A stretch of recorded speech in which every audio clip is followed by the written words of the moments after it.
I'm Father John Michael Lavelle. On this episode of the Catholic Echo podcast from the Diocese of Youngstown, brought to you by the annual Diocesan Appeal and Cumulus Radio Youngstown, we're talking about St. Columba renovations. Today, both myself and Joan Lawson will discuss this topic. Find more about this episode's topic, including articles from the Catholic Echo, at www.catholicecho.org/podcast. And now the host of the Catholic Echo podcast, Dennis Viviana. Joining me today on the Catholic Echo podcast is Father John Michael Lavelle, the Vicar for Missionary Discipleship, as well as pastor at St. Michael Parish in Canfield. Nice as always to see you. It's great to be here. In this episode, we will be detailing the history of St. Columba Cathedral, which dates back to the 1850s. I can still remember as a young kid growing up in the Mahoning Valley, attending Catholic school. It was always a treat when we had the opportunity to attend Mass at St. Columba Cathedral. And the mosaic is just really one of a kind. The stained glass windows, the history of the apostles and saints depicted throughout the building. So much to see and so much to appreciate. First question I want to ask you is, tell me about some of your earliest recollections of St. Columba Cathedral. My earliest recollection would be when I turned 16 and could drive. And the downtown Youngstown business area was a little more bustling with department stores. And my grandmother would have me drive her to downtown Strauss or downtown Higbee's. And then when we were finished, if it was time, we would go to the Saturday Vigil Mass at St. Columba Cathedral. So that's my earliest recollection. More on the being aware of my surroundings would be when I was first accepted to the seminary back in 1995, before I had told many people and before I'd even gone to seminary. It happened that spring, Bishop Malone was celebrating his 50th anniversary as a priest and his 35th anniversary as the bishop. And so I was invited to be one of the servers. Oh, wow. And so I still remember it had a much more awesome attack of my mind and heart than it did sitting in the pews with my grandmother. You had to think what was coming ahead and how excited you were, right? Exactly. Now, the cathedral is named after an Irish missionary, Columba, who lived in the 500s AD. His statue outside of the building. Is there much known about St. Columba's life? He begins as an Irish monk, and during his priesthood in Ireland, founded many monasteries. And then at some point, he was exiled to Scotland. And so while we do see him as the great Irish monk, and many Irish people claim him, and the reason why it was St. Columba Parish, long before it was the cathedral, was with all the different ethnicities in the Youngstown area, this was one of the Irish churches. But in his exile to Scotland, he goes to the Isle of Iona, which is just off of the coast of Scotland. And we believe that that's where he died. In fact, Bishop Bonner and myself led a pilgrimage last year to Scotland, Ireland, and we made it specifically to be on the Isle of Iona on the feast day of St. Columba, which is June 9th. One of the things about the statue of Columba, while it's a modern depiction outside the cathedral here in Youngstown, if you pay attention to it, he is holding in his one hand a book. And that is one of the ways in which Columba is represented in art, because he's known to have written and to have edited a variety of books in his later life. And that experience, I'm sure that's one that you'll treasure. Absolutely. To be at that monastery, and we actually celebrated Mass in the monastery there. For people that have never heard of Iona, it had, I believe they told us, a daily population of about 140 people. And we brought 44 more onto the island for that afternoon. But it was just an awesome experience to be in these surroundings where 1,500 years ago, the patron of our cathedral was celebrating Mass. That's excellent. Why do you think it's important to keep the legacy and history alive for generations to come here in the Diocese of Youngstown? Well, of course, history is very important. And our cathedral, and I would argue that probably everybody's parish church to a certain extent, every other cathedral in other dioceses does this, but due to the fire that destroyed the original St. Columba Parish and then that first cathedral, there was a great intentionality in the building of the current cathedral to address the ethnicity of our diocese at that time, the makeup of various people, the occupations of the majority of people who would give the money to build that church. We used to call it a monument to stone, steel, and glass. The mosaics, the glasswork, the steel that are the lights, the stone that is so clearly depicted on the outside of the church. And then we'll hear more about the mosaics themselves in the sanctuary, but the depictions of those saints represented all of the different major ethnicities that made up the people of God at that time. And so it really was to honor who we were at that time And it's important for us going forward to know where we came from so we know where we're going. It's not only a crown jewel in the diocese, but downtown Youngstown as well. It stands out. It certainly does stand out on the skyline being up on that hill. Now, certainly since the cathedral was built, more of the Youngstown State University skyline has come into being with some of the larger buildings. Beagley right across from us, the education building, certainly the stadium. Interesting enough, I was always told was originally to be down in Smoky Hollow, and they didn't take into account the fog that would settle in. And so that's why you have that stadium that's so high up on that hill. That's what I've been told. I don't know for true. But so we've seen all these other things added to the skyline, but it certainly is a great anchor for the city, and not just for us as a people of faith, but many other faiths have come to worship with us and really know the welcome of St. Columba Cathedral. Well documented about the recent renovations that have gone on. I guess, where do we stand on renovations? So recently we did restore the mosaic, which, having been put there in the 50s, certainly needed cleaned. We have added a new cathedra, which is the bishop's chair, his sign of his teaching authority. His coat of arms is emblazoned across the top of it. We did some more tile work in the sanctuary, removing the carpet that would need change from time to time. We've enhanced the altar and the ambo, created a new cantor stand, did some work, some faux painting. I hate to even say that because some people might not even realize some of the walls that were in the sanctuary that were paneling have now been painted to blend in with the stone. So I think that part of it's really finished, but we just remain open to whatever we need to do to continue to make it a clean and inviting and warm house of prayer. Thank you very much, Father John Michael Lavelle. Coming up next, I will chronicle the complete history of St. Columba Cathedral. It's truly a unique Youngstown story and a community truly rising from the ashes after tragedy. Make sure to keep it here on the Catholic Echo podcast. Did you know that the Catholic Echo magazine is delivered 10 times per year to 52,000 Catholic households in northeastern Ohio? That's more than 150,000 people.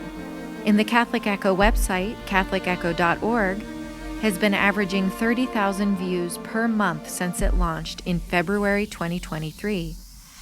Advertise your business, special event, or service with the Catholic Echo in print or online.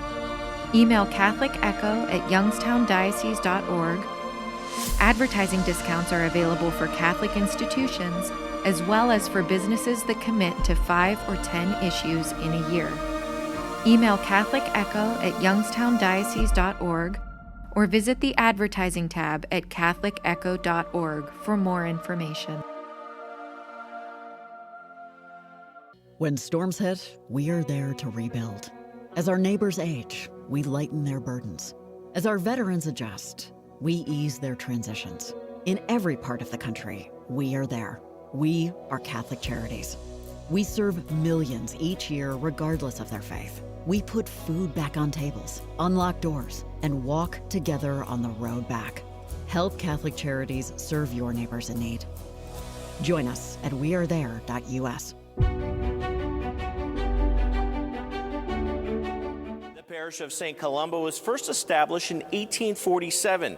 It would eventually become the Cathedral Church when the Diocese of Youngstown was formed in 1943, more than 80 years ago.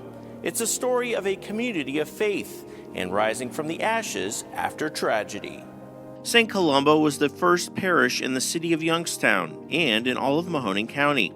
The first church, built in 1851, was to be on land in Briar Hill that was donated by David Todd, who became the 25th governor of the state of Ohio, the first and so far only governor from Mahoning County.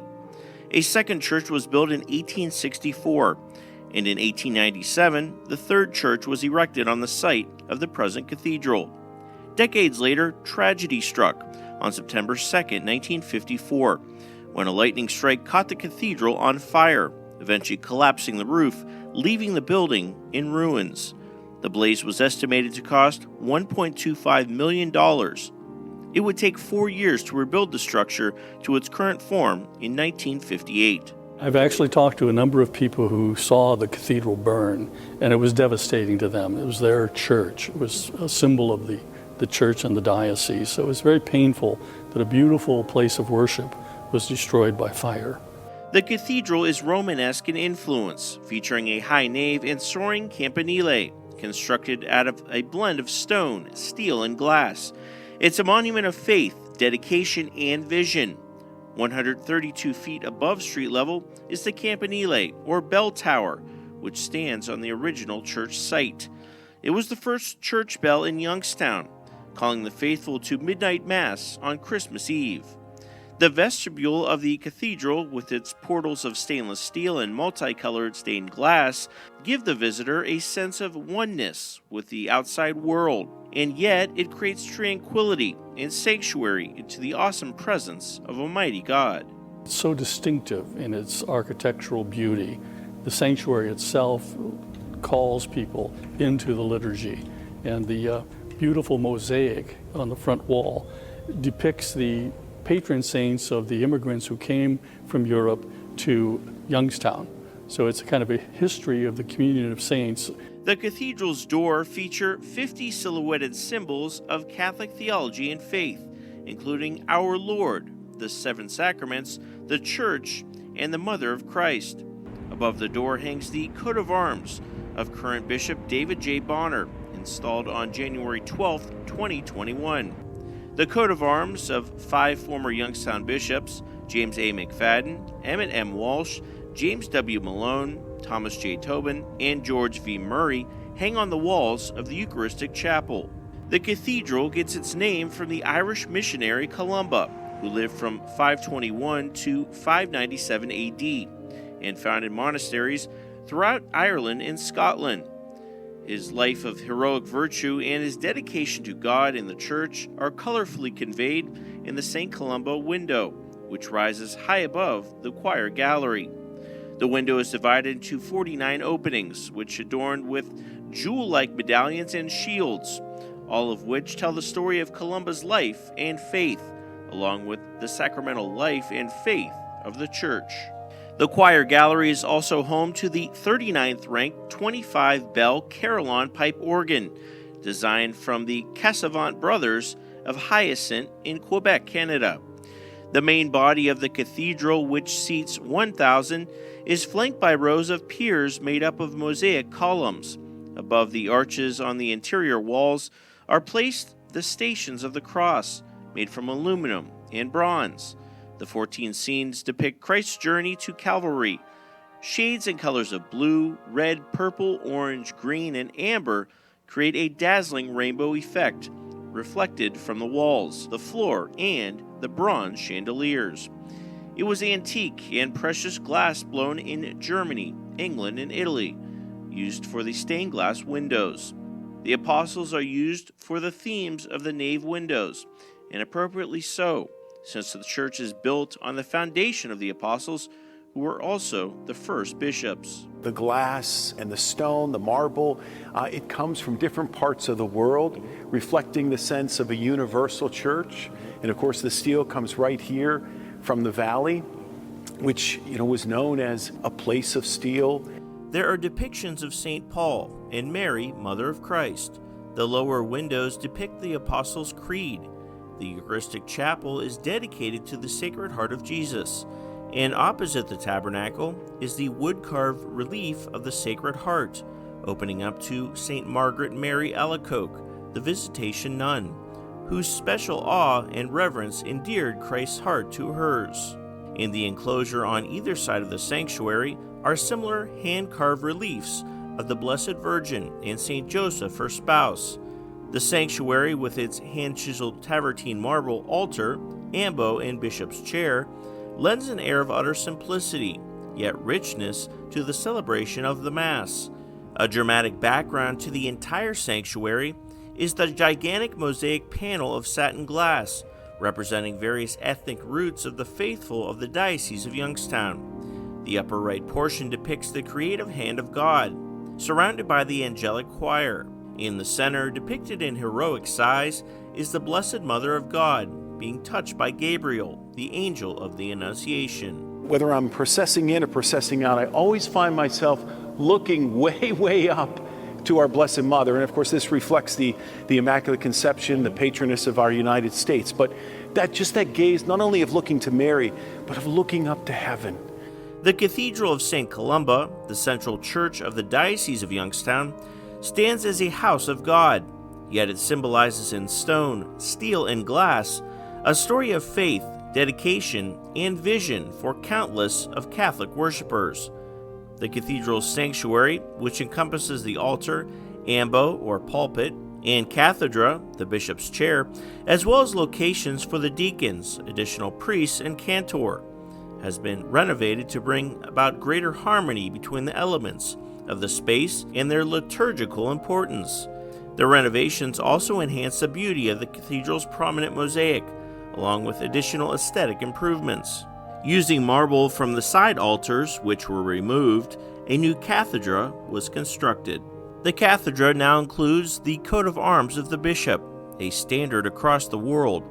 Marble was used to make a stand for the cantor that unifies the look of the altar, ambo, and cathedra. The altar was also elevated and the sanctuary floor reinforced with steel beams to withstand added weight from the top of the altar. New lighting has been added to accentuate it as a work of art. An accent of green on the sanctuary floor also complements the mosaic. The sconces on the wall have been refinished and handrails will be added. So as we celebrated 80 years of our diocese, we were intentional about looking at this mother church, this sacred space, most especially the sanctuary, and asking the question, what can we do to just refine it, to make it more reverent? Bishop David Bonner calls on parishioners to have a renewed appreciation for faith and hope. In his pastoral letter, he says, quote, "Christian hope does not ignore the difficulties of the world, but opens us to a positive mindset, seeing the possibility of what is right with the world. Even when the world is darkest, there is light." The church is more than bricks and mortar. It's the people of God. We're all in this together. And so we all need to do our part to be living, active, holy stones. Coming up on the Catholic Echo podcast, Katie Wagner speaks with Diocesan Chancellor and Archivist Joan Lawson about the cathedral's unique and picturesque mosaic. Keep it here, much more to come. The Catholic Echo podcast will inform and entertain the faithful of the diocese by covering various topics that are relevant in the Church today. Bishop David J. Bonner begins the podcast with your host, Dennis Biviano, on the topic of the day, and then you'll hear from others with expertise on that topic. You can listen to the Catholic Echo podcast on WHOT-FM 101, WYFM-FM 102.9, WQXK-FM 105.1 on Sundays at 6:30 a.m., or catch it online by going to www.catholicecho.org/podcast. The Catholic Echo podcast is produced by the Communications Department of the Diocese of Youngstown. The Catholic Echo is the media arm of the Catholic Diocese of Youngstown, and it seeks to inform and entertain Catholics in our 6-county diocese by forging stronger connections to our parish communities and highlighting the many blessings of Catholic life in our region. If you have a story idea for the Catholic Echo magazine, podcast, or website, send an email to catholicecho@youngstowndiocese.org. We'd love to hear your ideas. Wondering what happened to timely Catholic news in the Diocese of Youngstown? It's at catholicecho.org. Sign up for the email newsletter while you're there to have Catholic news delivered to your inbox.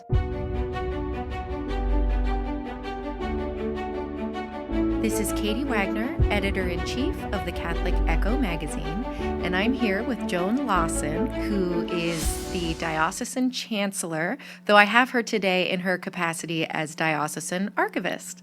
Thank you for joining us, Joan. Thank you so much for having me. Well, so the rest of this podcast was focused on the cathedral and the construction that happened at the cathedral. But we really wanted to focus in particular on one of the more noticeable features of the cathedral when you enter the building, and that is the gorgeous mosaic that's behind the altar that you absolutely cannot take your eyes away from the second that you walk into the building. So I wanted to speak with you a little bit about what you know about what went into it and, the subjects of it. The mosaic portrays various saints surrounding Mary, Mother of God. But let's talk a little bit about what you know about who decided that that should be there. Was it the architect? Was it a committee?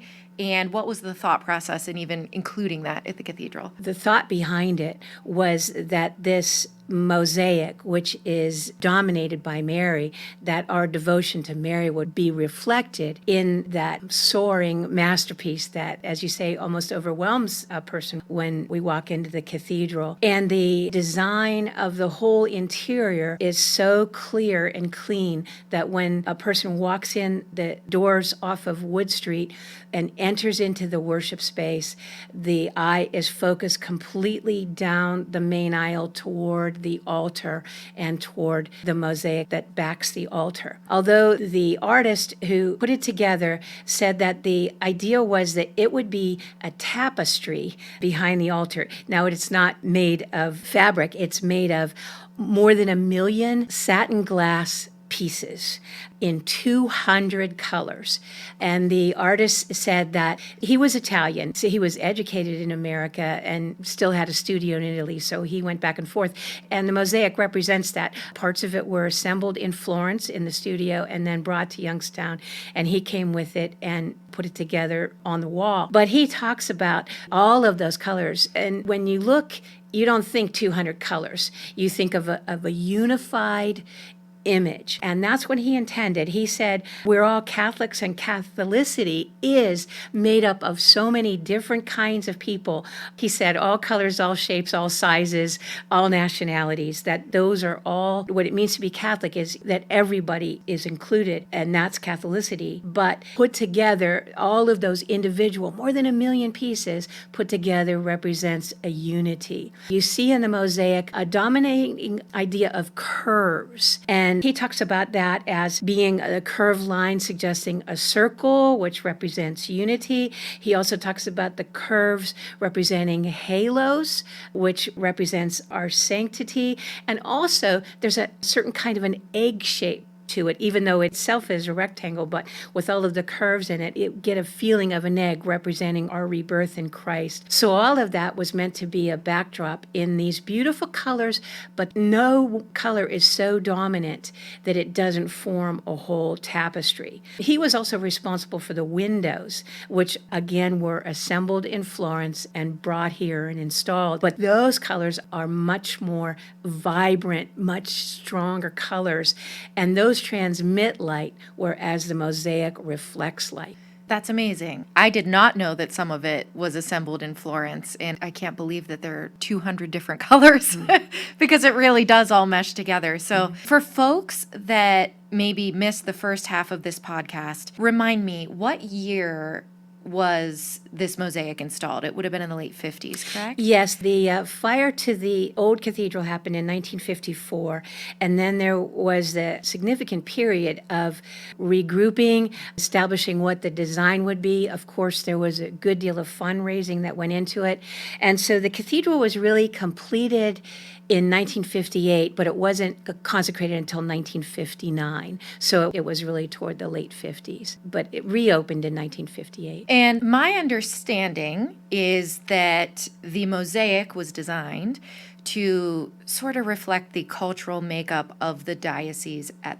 the time. So if you look at the various saints that are present on the mosaic, they all represent a cultural group that would have been present in that day. So can you speak a little bit about the various saints and where they are on the mosaic? Sure, that's absolutely right, Katie. That's exactly their intention, to talk about the nations and the peoples that came here and formed the culture of northeastern Ohio. And so Mary, as I said, is the absolutely the largest figure in it. Above her is the hand of God, representing the creative hand of God and God's touch with her at the Immaculate Conception, because also represented is the angel Gabriel, the angel at the Immaculate Conception. But closest to her in the saints, what is her right hand, but we're looking at it at the left, is Mother Frances Cabrini. In American history, she almost represents all immigrants, but she certainly represents Italian immigrants.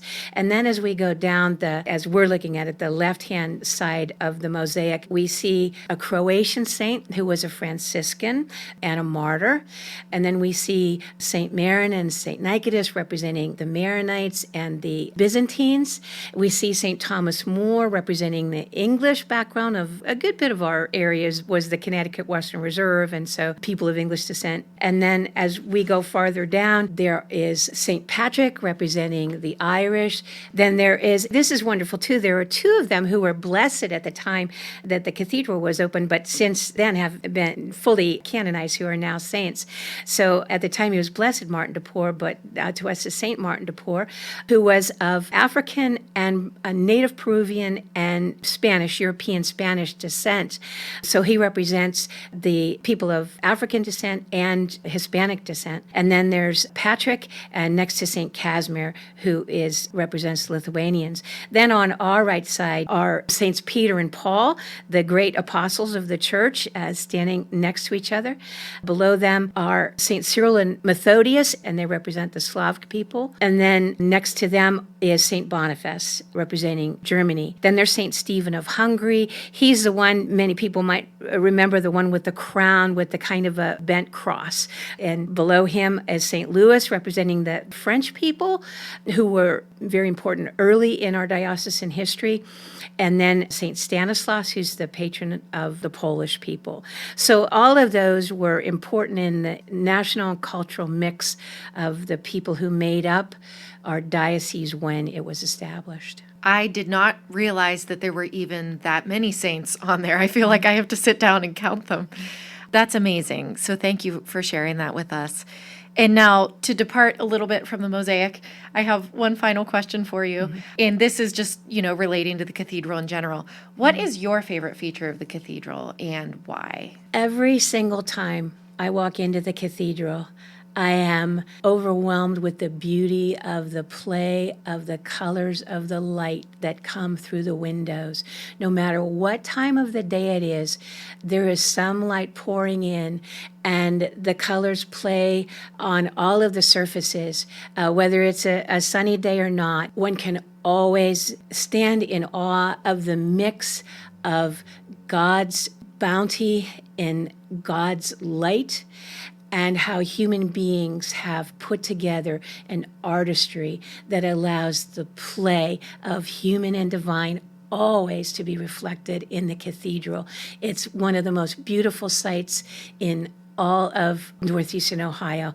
And for anyone who has never had the blessing to stand in the cathedral, I encourage you to come in sometime and just stand in the splendor of it and the magnificent colors of it. Absolutely. It is splendid. Thank you very much for joining us, Joan.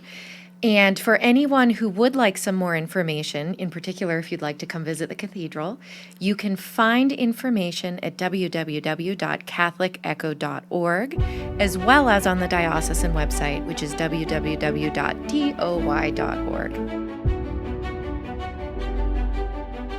The Catholic Echo podcast is a production of the Roman Catholic Diocese of Youngstown. Your host has been Dennis Biviano. Have a blessed day, and may God be with you.